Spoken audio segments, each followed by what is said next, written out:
قالوا تالله لقد آثرك الله علينا وإن كنا لخاطئين قال لا تثريب عليكم اليوم يغفر الله لكم وهو أرحم الراحمين اذهبوا بقميصي هذا فألقوه على وجه أبي يأت بصيرا وَأْتُونِي بِأَهْلِكُمْ أَجْمَعِينَ۔ آج سورہ یوسف کی آیت نمبر 91 سے بیان ہے، انہوں نے کہا بے شک اللہ نے آپ کو ہم پر فضیلت دی اور بلا شبہ ہم خطا کار تھے۔ یوسف نے کہا آج کے دن تم پر کوئی ملامت نہیں ہے، اللہ تمہاری مغفرت فرمائے اور وہ سب رحم کرنے والوں سے زیادہ رحم فرمانے والا ہے۔ میری اس قمیص کو لے جاؤ اور اس کو میرے باپ کے چہرے پر ڈال دو تو ان کی آنکھیں دیکھنے لگیں گی، اور اپنے سب گھر والوں کو میرے پاس لے آؤ۔ تو اب حضرت یوسف علیہ السلام کا قصہ ہم پڑھ رہے ہیں اور سن رہے ہیں اور سمجھ رہے ہیں۔ تو امام بہقی آپ روایت کرتے ہیں، حضرت ابو ہریرہ رضی اللہ تعالیٰ عنہ بیان کرتی ہیں کہ نبی کریم صلی اللہ علیہ وسلم جب مکہ مکرمہ میں داخل ہوئے تو آپ نے حضرت زبیر بن العوام، حضرت ابو عبیدہ بن جراح اور حضرت خالد بن ولید کو گھوڑوں پر سوار کرا کے روانہ کیا، ان تینوں صحابہ کو۔ پھر اللہ کے رسول نے اعلان فرمایا کہ جو شخص اپنے گھر میں بیٹھ گیا اس کو امان ہے، اور جس نے ہتھیار ڈال دیے اس کو امان ہے۔ اب قریش کے سردار کعبے میں داخل ہوئے اور اس حد تک یعنی کہ ان سے جگہ تنگ ہو گئی، تو نبی پاک صلی اللہ علیہ وسلم نے کعبے کا طواف کیا اور مقام ابراہیم کے پیچھے نماز پڑھی۔ پھر نبی پاک صلی اللہ علیہ وسلم دروازے کے دونوں چوکھٹ پکڑ کر کھڑے ہو گئے، اور نبی پاک صلی اللہ علیہ وسلم کے ہاتھ پر لوگ بیعت اسلام کرنے لگے۔ اب حضور دونوں دروازے پکڑ کر کھڑے ہو گئے، جون سی ہیں دونوں چوکھٹ پکڑ کر، لوگ نبی پاک صلی اللہ علیہ وسلم کو بیعت کرنے لگے جون سے، کیونکہ حضور جب مکہ مکرمہ میں داخل ہوئے، حضور نے ان صحابہ کو گھوڑوں کے اوپر آگے روانہ کیا، اور پھر حضور نے ایک اعلان فرما دیا جو شخص اپنے گھر میں بیٹھ گیا اس کو بھی امان ہے، اور جس نے ہتھیار ڈال دیے اس کو بھی امان ہے جون سے۔ اب اور یہ چیز اس حدیث میں کہ کعبے قریش کے سردار کعبے میں داخل ہوئے کہ ان سے جگہ تنگ ہو گئی، ایسے لوگ داخل ہوئے۔ تو ایک اور روایت ہے اسی سند کے ساتھ کہ نبی پاک صلی اللہ علیہ وسلم کعبے پر آئے اور دروازے کی چوکھٹ کے دونوں بازو پکڑ کر کھڑے ہو گئے، اور آپ نے مشرکین مکہ سے فرمایا، آپ نے پوچھا مشرکین مکہ سے تم کیا کہتے ہو اور تمہارا کیا گمان ہے، یعنی تم قریش مکہ، مشرکین مکہ، آپ نے پوچھا کہ تم کیا گمان کرتے ہو؟ انہوں نے کہا آپ ہمارے برادر زاد، یعنی آپ ہمارے بھائی ہیں اور عم زاد ہیں، چچا زاد ہیں، اور انہوں نے یہ بات 3 مرتبہ کہی مشرکین مکہ نے، مشرکین مکہ نے، تو یعنی رشتہ داریاں گنوانا شروع کی انہوں نے۔ تو نبی پاک صلی اللہ علیہ وسلم نے فرمایا میں آج اسی طرح کہتا ہوں جس طرح حضرت یوسف علیہ السلام نے کہا تھا، جو میں نے ابھی آیت 91 کے بعد 92 میں پڑھی تھی، قَالَ لَا تَثْرِيبَ عَلَيْكُمُ الْيَوْمَ يَغْفِرُ اللَّهُ لَكُمْ وَهُوَ أَرْحَمُ الرَّاحِمِينَ۔ یوسف نے کہا آج کے دن تم پر کوئی ملامت نہیں ہے، اللہ تمہاری مغفرت فرمائے اور وہ سب رحم کرنے والوں سے زیادہ رحم فرمانے والا ہے جون سے۔ پھر مشرکین مکہ تیزی سے اسلام میں داخل ہونے لگے جیسے ان کے پیروں کی بیڑیاں کھول دی گئی ہوں۔ ایسے مشرکین مکہ جو مکہ کے مشرک لوگ تھے، جو پہلے آپ کے خلاف کارروائیاں کرتے تھے، کارستانیاں کرتے تھے، سازشیں کرتے تھے، جنگیں کرتے تھے، مخالفت کرتے تھے، وہ سب اسلام میں داخل ہونے لگے۔ یعنی نبی کریم صلی اللہ علیہ وسلم نے اپنی طرف سے سب کو معاف فرما دیا۔ آپ نے فرمایا کہ آج جو شخص اپنے گھر میں بیٹھ گیا اور جس نے ہتھیار ڈال دیے اس کو، تو آپ نے حضور نے فرمایا جب مشرکین مکہ نے کہا نا کہ آپ ہمارے برادر زاد ہیں اور آپ ہمارے عم زاد ہیں، چچا زاد ہیں، اور 3 مرتبہ انہوں نے کہا، تو نبی پاک صلی اللہ علیہ وسلم نے فرمایا کہ میں پھر اسی طرح کہتا ہوں جس طرح حضرت یوسف علیہ السلام نے فرمایا تھا، قَالَ لَا تَثْرِيبَ عَلَيْكُمُ الْيَوْمَ، یوسف نے کہا آج کے دن تم پر کوئی ملامت نہیں ہے، یغفر اللہ لکم وہو ارحم الراحمین، اللہ تمہاری مغفرت فرمائے اور وہ سب رحم کرنے والوں سے زیادہ رحم فرمانے والا ہے، سب رحم کرنے والوں سے زیادہ رحم فرمانے والا ہے۔ تو اب بھائی جو سامنے بیٹھے ہوئے تھے حضرت یوسف علیہ السلام کو، کہ ان کو جب یہ پتہ چلا کہ یہی تو وہ یوسف ہے جو آج مصر کے بادشاہ کے تخت کے اوپر بیٹھا ہوا ہے، جس کو ہم نے آج سے اتنے سال پہلے اندھے کنویں میں پھینکا اور پھر قافلے والوں کے ہاتھوں بکوایا، تو اب ان کو آپ کی فضیلت شان کا اقرار کرنا پڑا۔ تو جب ان بھائیوں کو اعتراف جرم کے ساتھ اب آپ نے اظہار ندامت کرتے ہوئے سنا، تو پھر آپ کی جو طبیعت، جو کریم طبیعت تھی، وہ پھر جوش میں آئی اور فرمایا کہ میری طرف سے تم پر کوئی ملامت نہیں ہے، اور میری طرف سے تم پر کوئی گرفت نہیں ہے۔ یعنی وہ ڈر گئے، وہ سہم گئے، وہ دہشت زدہ ہو گئے کہ جس کو ہم نے موت کے منہ میں پھینکا تھا، وہ تو آج وہ کنان کے اس اندھے کنویں میں آج وہ مصر کا بادشاہ اس کے تخت کے اوپر بیٹھا ہوا ہے۔ تو فرمایا کہ کوئی گرفت نہیں ہے، بلکہ گرفت تو کیا، تمہیں شرمندہ بھی نہیں کیا جائے گا، جو حرکتیں تم نے کیں اور تم نے جو کچھ کیا تمہیں شرمندہ بھی نہیں کیا جائے گا۔ تو نبی پاک یہ وہ جو میں نے آپ کے سامنے حدیث بیان کی ہے، تو وہ اب نبی کریم صلی اللہ علیہ وسلم نے جس وقت مکہ مکرمہ میں آپ گئے اور آپ نے اللہ کی وحدانیت کا پرچم لہرایا، تو خانہ کعبہ کے دروازے کو پکڑا اور پھر آپ نے اللہ کا شکر ادا کیا، اور پھر کہ جس نے اپنا وعدہ سچ کر دکھایا اور اپنے بندے کی مدد فرمائی اور تمام کافروں کے لشکروں کو اکیلے شکست دی، پھر اب وہ مشرکین مکہ کی طرف حضور متوجہ ہوئے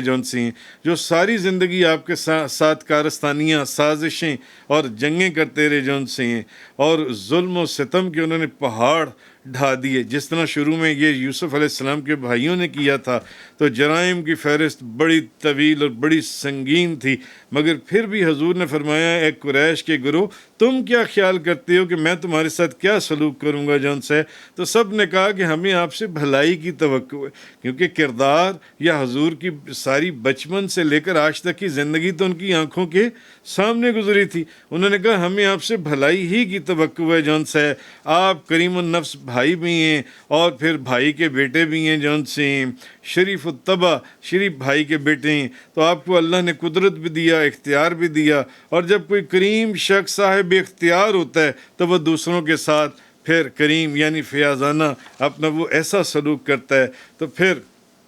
اپنے حقوق معاف کرنے کے بعد اصل جو چیز تھی کہ حضور نبی کریم صلی اللہ علیہ وسلم نے فرمایا کہ میں آج تمہارے حق میں وہی فیصلہ کرتا ہوں جو حضرت یوسف علیہ السلام نے کیا تھا کہ تم پر پھر کوئی گرفت نہیں ہے، جاؤ پھر تمہیں کوئی یعنی ملامت بھی نہیں کی۔ جو یوسف نے کہا تھا نا، آج میں بھی وہی کہہ رہا ہوں جو یوسف نے کہا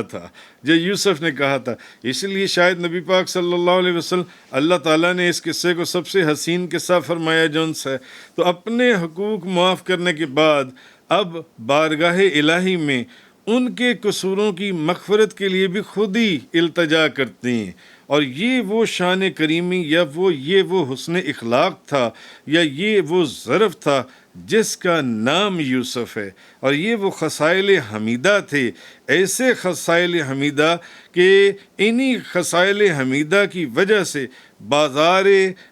مصر کے اندر بکنے والا وہ کنان کا ایک نوجوان بچہ جون سے آج اس کے قدموں کے نیچے مصر جیسی عظیم الشان مملکت کا تخت تھا جس کے اوپر آج وہ بیٹھا ہوا تھا۔ تو اصل جو اتنی تفصیل سے یہ جو واقعہ قرآن کے اندر اللہ نے بیان کیا، تو اصل میں مقصد بھی اس کا یہی ہے کہ قرآن کو اللہ کا جو لوگ کلام واقعی سمجھتے ہیں، وہ لوگ اپنی آنکھوں سے یا اس کو پڑھنے کے بعد اس چیز کا مشاہدہ کر لیں کہ صبر ایک ایسی چیز ہے، یا تحمل ایک ایسی چیز ہے، یا بردباری ایک ایسی چیز ہے، یا حلم ایک ایسی چیز ہے، پاکیزگی ایک ایسی چیز ہے، پاک دامنی ایک ایسی چیز ہے، معاف کر دینا ایک ایسی چیز ہے، جو پیچھے سارا آپ حضرت یوسف علیہ السلام کے قصے میں پڑھ آئے ہیں، جس کو میں نے بڑی تفصیل سے بیان کی ہے، اور اتنی تفصیل سے بیان کی ہے کہ شاید اتنی تفصیل سے آج تک کسی اور کی زبان سے آپ نے یہ قصہ نہ سنا ہو۔ اور پھر اللہ کے خوف کہ یہ وہ چیزیں تھیں کہ یہ چیزیں پھر جن لوگوں کے وجود کے اندر ہوں، آخر کار عزتوں کا تاج انہی کے سر پر پہنایا جاتا ہے، اور کامیابیوں کا تاج انہی کے سر پر پہنایا جاتا ہے، برکتوں کا تاج، رحمتوں کا تاج ان کے سروں پر پہنایا جاتا ہے۔ لیکن جو جھوٹ کی بنیادوں کے اوپر اپنے آستانوں کی بنیاد رکھتے ہیں، وہ اخیر ایک دن ذلت کا تاج ان کے، یا ذلت یا ناکامی جون سی ہے وہ ان کے نصیب میں آتی ہے۔ تو اس راستے میں یہ ایک ایسا راستہ ہے، مفسرین نے فرمایا ہے کہ پھر گمنامی کا جو کنواں ہے، یا بازار جو مصر کے اندر جو رسوائی ہے، پھر محل کے اندر جو کچھ ہوا 7 کمروں کے پار اس کوٹھڑی کے اندر، اور پھر قید کے اندر وہ جو سخت قید تھی، وہ جیل خانے کی جو تھیں وہ سختیاں، ان مرحلوں میں سے جو بندہ پھر اللہ کی رضا کی خاطر اور سچ اور حق کی بنیادوں کے اوپر پھر اپنے آستانے کی بنیاد، آستانہ مقدس کی جو بنیاد رکھتا ہے، اس کی پھر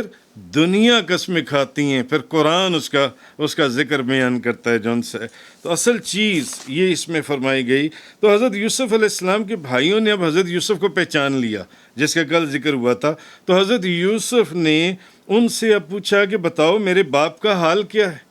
اور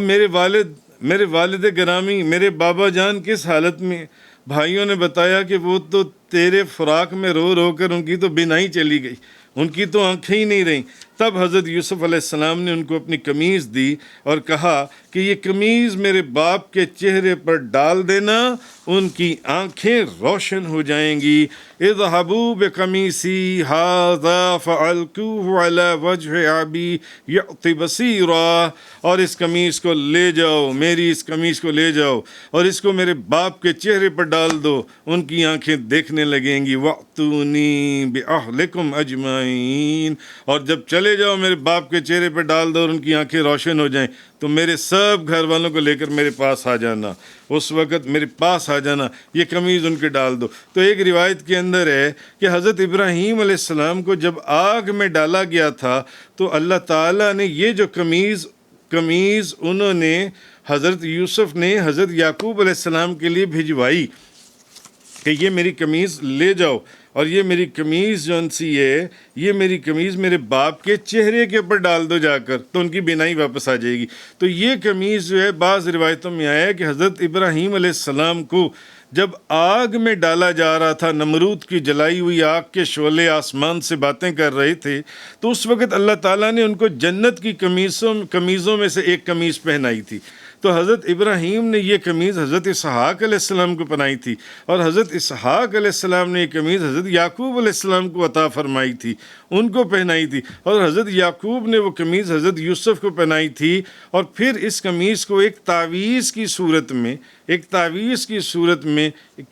تعویذ میں ڈال کر یا کسی چیز میں ڈال کر حضرت یوسف کے گلے میں ڈال دیا تھا۔ تو جب حضرت یوسف علیہ السلام کو کنویں میں ڈالا گیا اور جب ان کو قید میں رکھا گیا اور جب ان کے پاس بھائی آئے، تو یہ قمیض آپ کے گلے میں اس وقت تک موجود تھی جو آپ کے والد نے آپ کے گلے میں ڈالی تھی، اس تعویذ کی صورت میں یا وہ جس بھی نلکی کی صورت میں جون سے۔ اور اس وقت حضرت یوسف علیہ السلام نے وہ جو نلکی تھی یا وہ جو تعویذ تھا، اس میں سے قمیض نکال کر بھائیوں کے حوالے کی اور کہا کہ میری اس قمیص کو میرے باپ کے چہرے پر ڈال دو، ان کی آنکھیں روشن ہو جائیں گی۔ ابھی وہ قمیص جون سی ہے وہ جب وہ لے کر نکلے تو ابھی روایات میں آتا ہے کہ وہ قمیص فلسطین کے علاقے کنعان میں ہی کنعان میں تھی۔ جب کنعان کے علاقے میں داخل ہوئی تو حضرت یعقوب نے فرمایا کہ مجھے میرے یوسف کی خوشبو آ گئی ہے، مجھے میرے یوسف کی خوشبو آ گئی ہے۔ تو علامہ شہاب الدین خفاجی رحمۃ اللہ علیہ آپ فرماتے ہیں اچھا اس سے پہلے اب جو بھائی تھا یہوذا، اس نے کہا کہ حضرت یعقوب کے پاس میں خون آلود قمیض لے کر گیا تھا۔ اس نے کہا کہ حضرت یعقوب کے پاس میں یوسف کی وہ جو انہوں نے ایک پروگرام بنایا تھا کہ اس قمیض کو کسی جانور کا خون لگا کر حضرت یعقوب کو دیا تھا کہ یوسف کو تو بھیڑیا کھا گیا، تو میں حضرت یعقوب کے پاس وہ قمیض لے کر گیا تھا تو میں نے کہا تھا کہ یوسف کو بھیڑیے نے کھا لیا، اب اس قمیض کو بھی میں ہی لے کر جاؤں گا اور میں ہی یہ بتاؤں گا اے میرے بابا جان، اے میرے والد، یوسف زندہ ہے۔ جس طرح پہلے میں نے ان کو غم زدہ کیا تھا، تکلیف دی تھی، اسی طرح اب میں ہی جا کر ان کو خوشخبری دوں گا۔ میں نے ہی ان کو وہ ایک خبر دی تھی کہ اس کو بھیڑیا کھا گیا، یعنی جھوٹ بولا تھا، اور میں ہی اب جا کر اپنے والد کو یہ خبر دوں گا۔ وہ قمیض بھی میں نے دی تھی تو یہ قمیض بھی میں ہی دوں گا، اور میں ہی جا کر ان کو کہوں گا کہ یوسف جون سے وہ زندہ ہے۔ تو علامہ شہاب الدین خفاجی آپ فرماتے ہیں ایک حدیث کے اندر کہ نبی کریم صلی اللہ علیہ وسلم کے بھی جو آثار ہیں، ان کی قمیض سے ان کی آنکھوں کی روشنی واپس آ گئی، ان کی قمیض کی برکت سے۔ تو حضرت علامہ شہاب الدین خفاجی فرماتے ہیں کہ نبی کریم صلی اللہ علیہ وسلم کے آثار سے برکت حاصل کرتے تھے ہم لوگ، جو ان سے نبی پاک صلی اللہ علیہ وسلم کا جو جبہ تھا ہم اس کا دھون بیماروں کو پلاتے تھے اور بیمار کے بدن کے اوپر ملتے تھے، نبی پاک صلی اللہ علیہ وسلم کے جبے کا دھون جون سے۔ تو نبی پاک صلی اللہ علیہ وسلم رسول اللہ کے رسول کی برکت سے جس بیمار کو ہم حضور کے جبے کا دھون، جبہ جو عبایا ہوتا ہے اس کا جو دھون ہم اس کو پلاتے تھے یا اس کے بدن پر ملتے تھے تو اللہ بیماروں کو صحت مند کر دیتا تھا۔ نبی پاک صلی اللہ علیہ وسلم کا جو حضور جبہ پہنتے تھے جون سا علامہ شہاب الدین خفاجی فرماتے ہیں تو، اور ایک بعض حدیثوں میں آیا ہے کہ جو شخص بیمار ہو جاتا، حضرت ام سلمہ کے پاس ایک برتن تھا، وہ اس برتن کے اندر حضرت ام سلمہ کے پاس ایک برتن، جو بندہ بیمار ہوتا وہ حضرت ام سلمہ کے گھر ایک برتن بھیجتا تھا، تو حضرت ام سلمہ اس برتن کے اندر نبی پاک صلی اللہ علیہ وسلم کے بالوں کو رکھتی تھیں اور پھر اس برتن میں پانی ڈالتی تھیں، اور پھر اس برتن کا دھون جون سا ہے دھون یا تو وہ اس بیمار کو پلاتی تھیں یا اس بیمار کو اس سے غسل کروایا جاتا تھا تو اس پانی کی اس بیمار کو برکت حاصل ہوتی تھی، یعنی وہ بیماری ختم ہو جاتی تھی جون سی ہے۔ اسی طرح ایک روایت کے اندر ہے کہ حضرت خالد بن ولید نے کہا کہ ہم نبی پاک صلی اللہ علیہ وسلم کے ساتھ میں نے عمرہ کیا تو نبی پاک صلی اللہ علیہ وسلم نے عمرہ کرنے کے بعد اپنے سر کے بال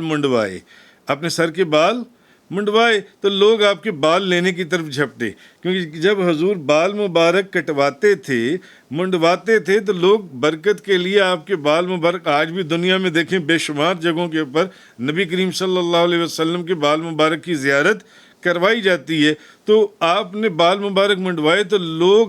صحابہ کرام دوڑے آپ کے کسی کے ہاتھ میں کوئی آپ کا بال مبارک آ جائے، جو بھی نائی تھا یا جو بھی آپ کے بال کاٹ رہا تھا تو وہ دوڑے کہ آپ کے بال مبارک جو ہیں وہ ہمارے ہاتھ آ جائیں۔ تو فرماتے ہیں حضرت خالد بن ولید فرماتے ہیں کہ آپ کی جو پیشانی کی طرف کے بال تھے نا، میں ایک دم ادھر کی طرف لپکا کہ یہ جو بال نیچے گر رہے ہیں نا یہ بال میں اٹھا لوں، جو پیشانی مبارک کی طرف جون سے تھے۔ تو فرماتے ہیں کہ میں نے وہ بال اٹھا لیے نبی پاک صلی اللہ علیہ وسلم کے، اور میں نے ان کو اپنی ٹوپی میں رکھ لیا، تو میں نے ان بالوں کو اپنی ٹوپی کے، اور جب میں نے ان کو اپنی ٹوپی کے اندر ان بالوں کو سی لیا یا رکھ لیا تو میں نے ان کو اگلے حصے میں رکھا، اگلے حصے کے اندر ٹوپی کے اگلے حصے میں رکھا. فرماتے تھے اس کے بعد میں جس جنگ میں بھی گیا یا جس جنگ میں بھی مجھے اس جنگ کا کمانڈر بنا کر بھیجا گیا مجھے اس جنگ کے اندر فتح حاصل ہوئی. حضرت خالد بن ولید فرماتے ہیں کہ یہ نبی کریم صلی اللہ علیہ وسلم کے بالوں مبارک کی برکت تھی جون سی ہے. تو حضرت یوسف علیہ السلام کی قمیص سے حضرت یعقوب علیہ السلام کی آنکھیں واپس آ گئیں. یہ تو ایک واقعہ ہے نا. حضرت یوسف علیہ السلام کی قمیص سے حضرت یعقوب علیہ السلام کی بینائی ٹھیک ہو گئی. حضرت یوسف علیہ السلام کی قمیص کی برکت سے، فیض سے، اس کی برکت سے حضرت یعقوب علیہ السلام کی آنکھیں جو چلی گئی تھیں وہ واپس آ گئیں. تو نبی کریم صلی اللہ علیہ وسلم، یہ تو صرف ایک واقعہ ہے، یہ تو صرف ایک واقعہ، مگر اگر آپ احادیث کے اوپر غور و فکر کریں، آپ احادیث پڑھیں تو پھر آپ کو پتہ چلے گا کہ نبی کریم صلی اللہ علیہ وسلم کے کپڑے مبارک ہو گئے، آپ کے برتن مبارک ہو گئے، آپ کا بال مبارک ہو گئے. وہ مشکیزہ جس کا منہ کاٹ کے رکھ لیا گیا تھا صحابہ، وہ احادیث میں ملتا ہے. اور بے شمار ایسے واقعات ہیں کہ آپ کے صرف بالوں مبارک کی برکت اتنی تھی کہ وہاں یہاں تو درجنوں ایسے واقعات ملتے ہیں کہ حضرت خالد بن ولید والا میں نے جو واقعہ بتایا کہ آپ فرماتے ہیں اس کے بعد جس جنگ کے اندر بھی میں گیا یہ نبی کریم صلی اللہ علیہ وسلم کے بالوں مبارک کی برکت تھی جو میں نے اپنی ٹوپی کے اندر سلوائے تھے، اور آپ کی پیشانی مبارک کے فرنٹ کے بال میں نے پکڑے تھے اور میں نے رکھے بھی اپنی ٹوپی کے اندر فرنٹ کی جانب تھے جون سے ہیں. تو آپ فرماتے ہیں کہ اس کی برکت سے ہر جنگ کے اندر میں فتح اور کامرانی اور کامیابی کے ساتھ واپس لوٹا. تو یہ چیز اللہ پاک نے یہاں فرمائی. آگے اذهبوا بقمیصی ھذا فالقوه علی وجه ابی یأت بصیرا واتونی باہلکم اجمعین. میری اس قمیص کو لے کر جاؤ اور اس کو میرے باپ کے چہرے پر ڈال دو تو ان کی آنکھیں دیکھنے لگیں گی، اور اپنے سب گھر والوں کو میرے پاس لے آؤ. تفسیر قرآن کا یہ لیکچر انگلش میں سننے کے لیے براہ کرم ڈسکرپشن میں موجود لنک پر کلک کریں.